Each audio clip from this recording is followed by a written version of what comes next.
Hey, what's up, guys? My name is Two. I'm not much of a blogger, I guess you can say. Um, for the simple fact, I hate listening to my voice or hearing my voice on video. Anyways, a lot of people's been asking about my build and about my Forerunner, etc. Um, well, introduce you guys to this is Mallrunner. So, backstory about Mallrunner is that she is actually from Colorado. Um, Me myself, I'm a Georgia boy, pretty country myself. So the previous owner was from Denver, and then they moved down to Georgia, and then I bought Mallrunner down in Georgia. When I first got her, she was pretty stock.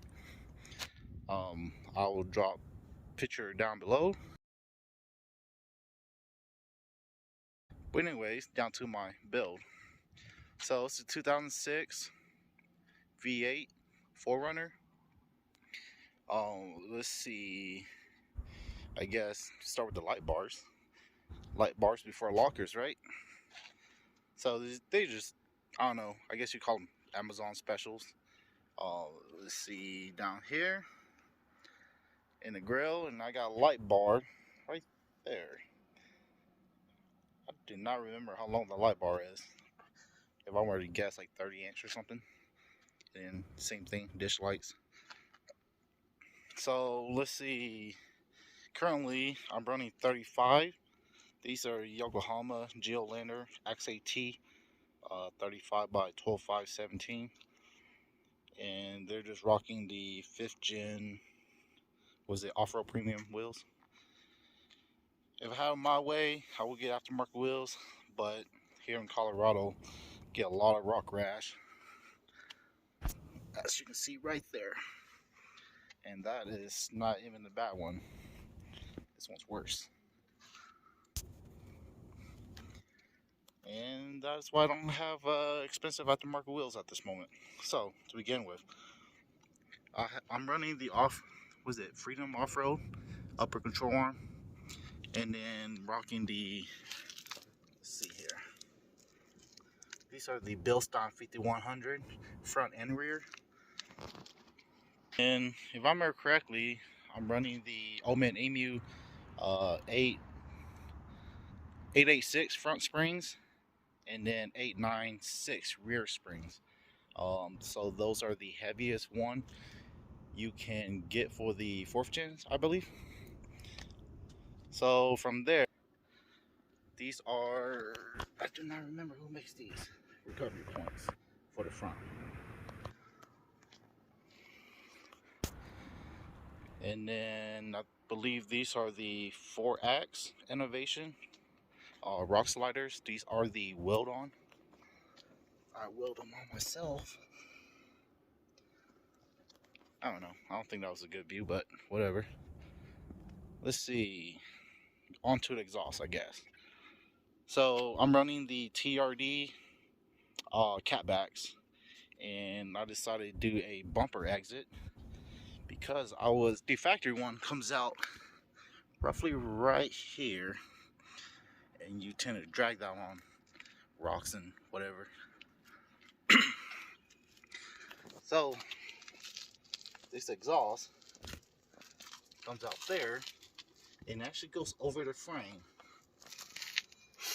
And then the cab has a what you call it? A vent, I guess you can say. A vent.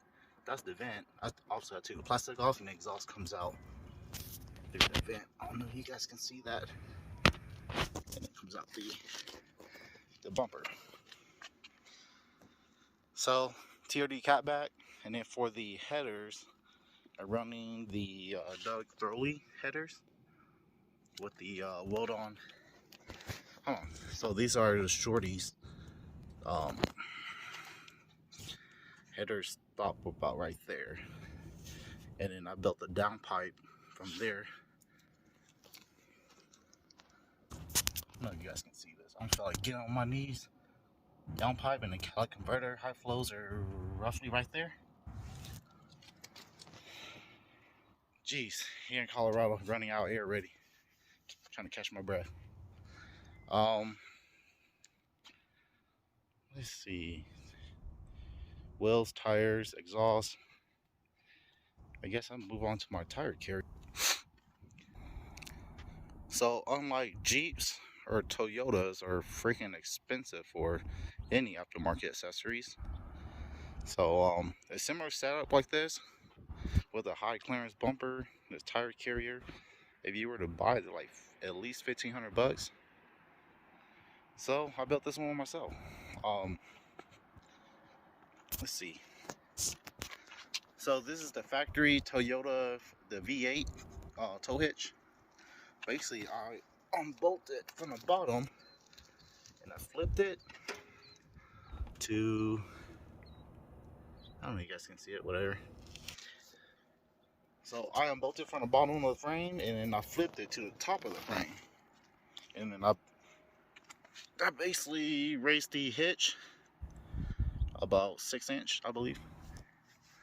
Yeah, I think it was about 6 inch. And then I built these two, I trimmed the bumper obviously. And then I built these two to protect the bottom of the plastic bumper. So that is 1.25 inch DOM, and I think it was like quarter wall. If you guys were wondering, this is my dog Evie, Red Healer. Everybody thinks some fox that's following me around when I'm shooting the drone. Evie. All right, back to Mallrunner. So let's see, where were we? So yeah, so I trimmed the bumper, and then this bar start from there, and then goes all the way to right here. And it's supported a couple spots. I believe there's like 3 attachment spots to be nice and strong. And for a tire carrier, the frames is right here.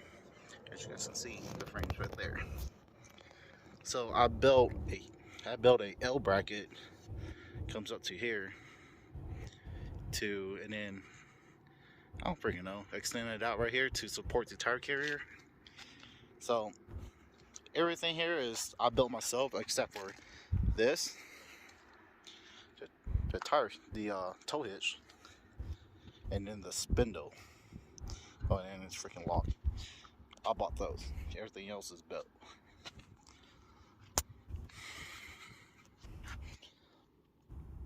Let's see.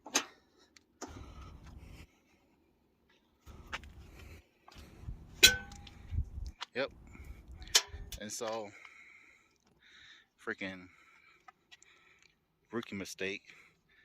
I didn't give it enough spacing for the backing plate and ended up using wheel spacers to push the tire out far enough so I can actually mount it.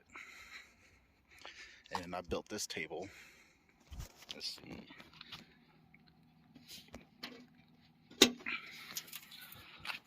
There we go. Table for the tire carrier. And then full-size spare, obviously, just different rim. These are the original rim off of Mallrunner, and then just KO2 spare tire.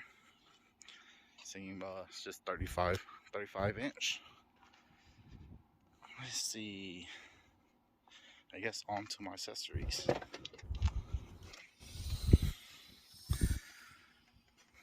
So, don't mind that. I broke that.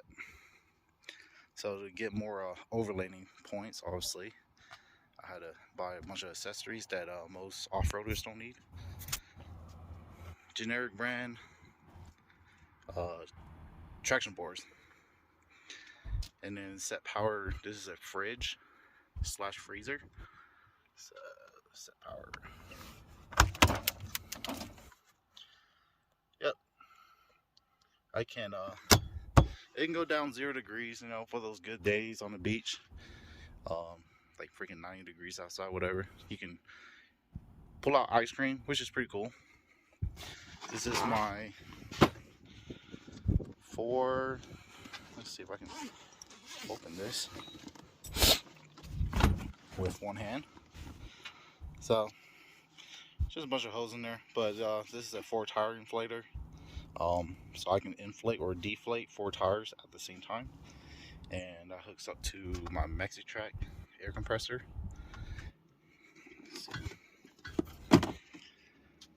So air compressor, and then it goes down to, this is a DIY. I made it myself out of I think it was like 4-inch exhaust tube.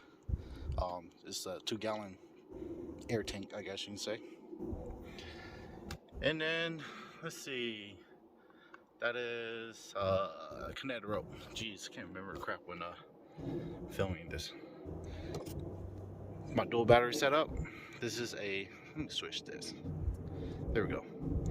This is a 100 amp hour AGM battery, and it is charged by that right there. That's my Renogy DC to DC charger. That's a 20 amp charger. So there's a lot of confusion about this, and a lot of people tend to want to argue with me about it, about why I can't just hook up my battery, my starting battery, straight to my secondary battery. Issue with that is, if you start drawing power while the vehicle's off, you'll drain both batteries, not just this one. And then they say, why don't you just run a isolator or a on and off switch?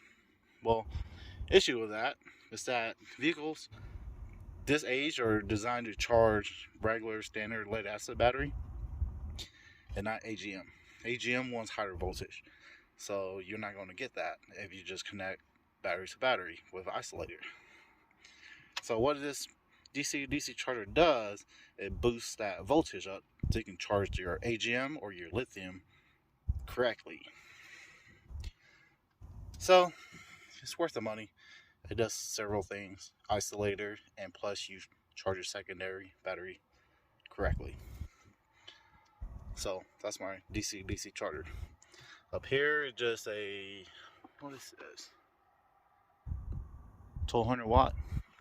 It's 1200 watt inverter. That changed from your 12 volt to 110, 120, whatever you want to call it, so you can run your standard outlet plug right there. Why do I have that? Is I run a electric heater when I'm camping. Let's see, what else? What else?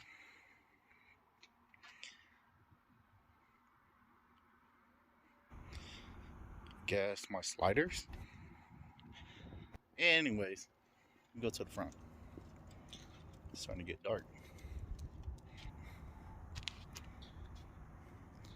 So my front skid, I beat up my OEM skid, so I made my own. My front skid covers from the front bumper.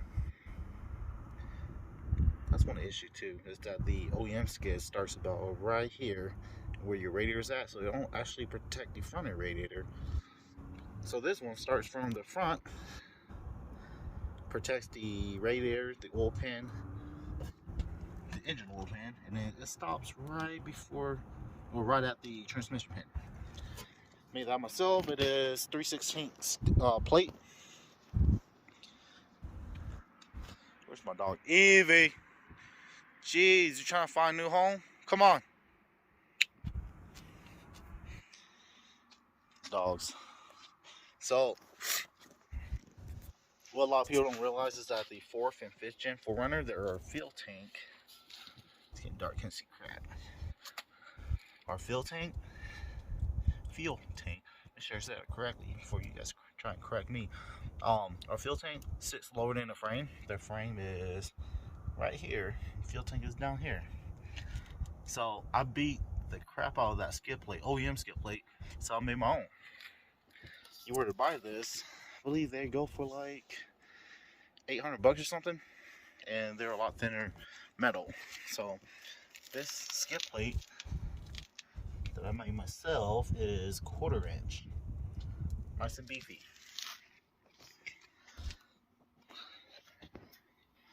And then my lower link, I beat the crap out of them too. I'm doing mini Moab at Rainbow Falls, so I got a lower link skid plate. I guess you can say skid plate. So, hi Evie. So let's see. next thing is, let me open my hood.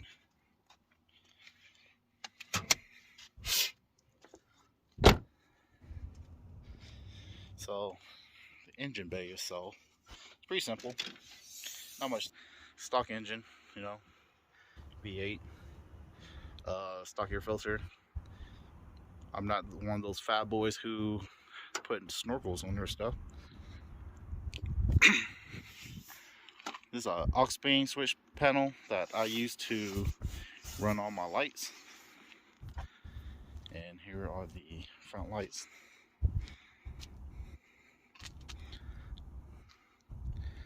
And down here, I wanted to save weight, so I went with a DIY winch. So right here is a Harbor Freight winch plate welded to my front collision bar, and it is supported in the back also to be nice and strong. So a lot of people ask me, you know, is it really strong? You know, is it gonna break? Aren't you worried? Stuff like that. It's like, you know, I mean, if a car is really stuck, like really stuck, you gotta call someone else. Don't call me. I don't want your problem to be my problem. As far as myself, I don't, you know, if I feel like I'm gonna get stuck like that, I ain't going. So anyways, DIY winch plate. And it's a hidden winch. There it is right there. Where my front license plate cover is it. And it is a 13,000 pound. I don't know if I can show you guys the name. Let's see. Nope, I ain't gonna show y'all. It's a fiery red 13,000 pound winch. And I've used it several times already. Especially willing with these Jeep guys in Colorado. Geez, those guys, they ain't prepared. So I already winched up probably, I want to say like 6 Jeeps up a freaking hill that I made up by myself with no winching. Of course, I got bigger tires. Aired down to 35s. I made up a icy hill, no issue, and then ended up winching the other guys up.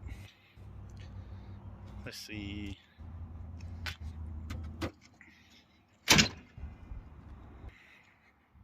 So I'm running the Max Track awning. This is the 8 feet by 8 feet awning. Does a job. It ain't fancy like y'all, you know, it's mini built, whatever. Does a job. Keeps it some way. Let's see. I'm rocking a lot of Rhino USA winching equipments, like the tree saver here. I got 3 of these. Oh, I opened this drawer.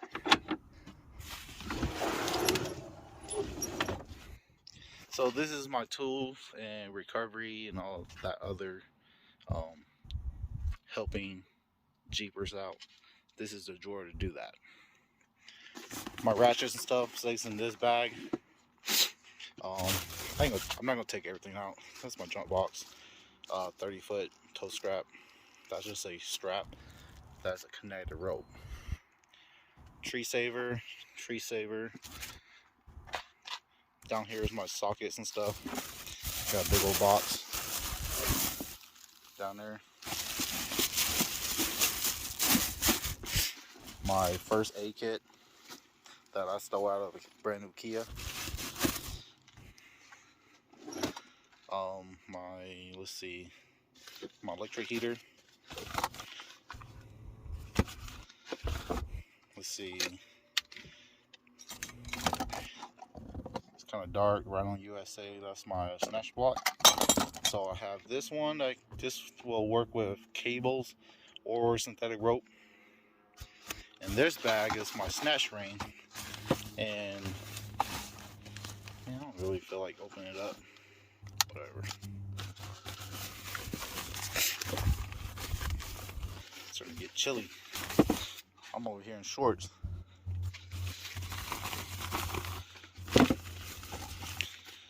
So this is the snatch ring. Only works with synthetic rope.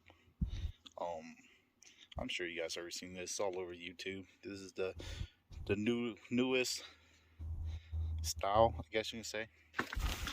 There's that. Let's see. I guess that's it. I don't feel like digging through all this stuff to just show you guys. Backup power packs. And here it's messy. We just got back to camping, so everything's not sorted yet. This is my camping stuff. Propanes, my bowls and my dog bowl, dog toys. I have my Coleman stoves in here. Evie's food. She always got half her food. She's our little piggy. Oh, let's see. Oh, my rooftop tent. So this is a hard shell. It's made by, technically it's not made by, it just says it's trust made. Hard shell rooftop tent. I believe it's like 7 feet long. 2-person. Me and my wife, we can lay down and still got some room in the back. So a little bit rumbling about this rooftop tent. This one is actually made in China. My people made it, I guess. I should get a discount on it. But it's made in China. This tent is rebranded under a lot of other brands. Like there's one, Smitty Belt. There's Tepui. There's Black Bear, Brown Bear. Even Roof Nest rebrands one. But it's all the same thing. You get a Smitty Belt one, you're gonna pay like $3 grand. You get a Trust Made, or one that actually like don't even have a name on it. Those before COVID, you can get them for like $1,500. That's how much I paid for this. This, $1,500. Now because of inflation and all that crap, it's like $2 grand now. So I can easy to assume Smitty Belt and them are probably 35, $4 grand now, which is crazy expensive. As you can tell, a lot of my stuff are not like big name brands. Save a lot of money that way. Just stay away from the goofy names out there. The name is JDM, whatever. Those are usually pretty bad, so stay away from those. Let's see. I don't know. I feel like I'm missing a lot of stuff that I'm not naming. Let's see, the winch, tires, rims. I didn't write any of this stuff down, so this is going on top of my head. Just want to rumbling on a lot. Rims, tires, winch, upper control arm. Lower control arm is a stock replacement. It's not the original one. I broke that one. I didn't break it. I warned a bushing out at Moab, running Hell's Revenge. So on the way back home, it was kind of sketchy, so I replaced it. I went with Detroit Axle OEM replacement. Let's see. Sliders, skid plates, tire carrier. Oh, and my inverter. My inverter has a solar panel, a solar controller. So I'll hook up my solar panel up to that. Let's see. Turn on this light. It's getting dark. Solar panel plugs into that. And that's hooked up to up here. And this wire right here is just velcroed on. That's my solar panel wire extension. How it's set up is I have enough wires with the solar panel to where I can put it hanging on the side of the 4Runner, like right here, and be able to hook it up. But if I'm camp at like a shady or near a tree, then I use my extension so I can run the solar panel out a lot farther to get the get to the sunlight. What else? So headers, exhaust,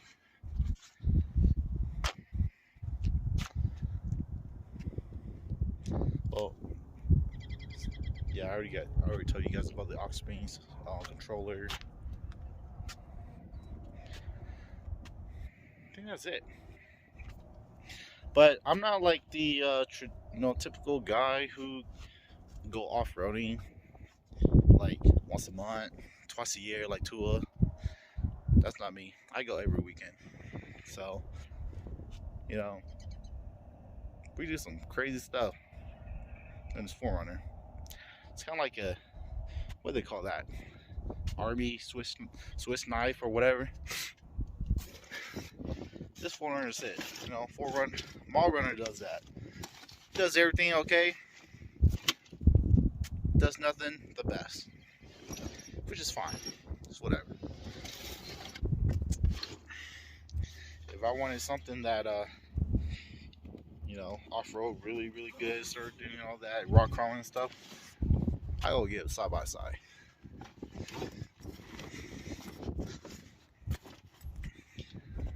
Start putting all this stuff up.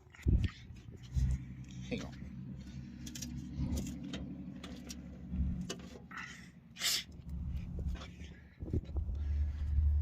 Yeah, I guess that's it. Can't really think of anything else. Look at this. Colorado view though. It was during the days. Here, like, what is that doing out there? This is a middle school. Whatever.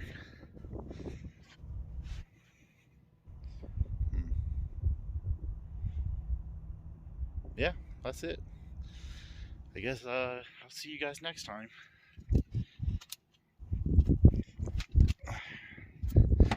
And while y'all still watching, should come and check out what I do and follow me. Here we go. V8 Mallrunner. Same thing. Check me out on Instagram. Until next time, see you guys later.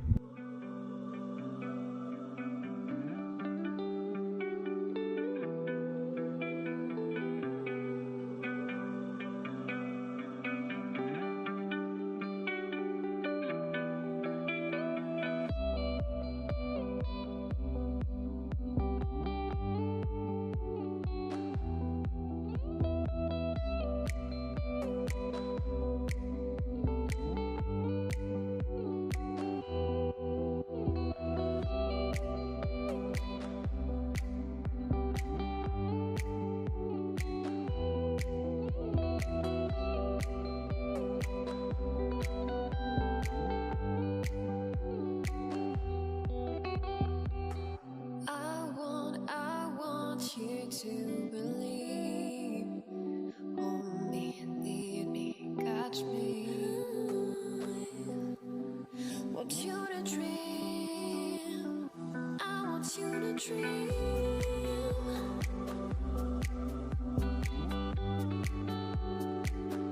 I want you to dream.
You to believe, hold me in the evening, catch me. Want you to dream, I want you to dream.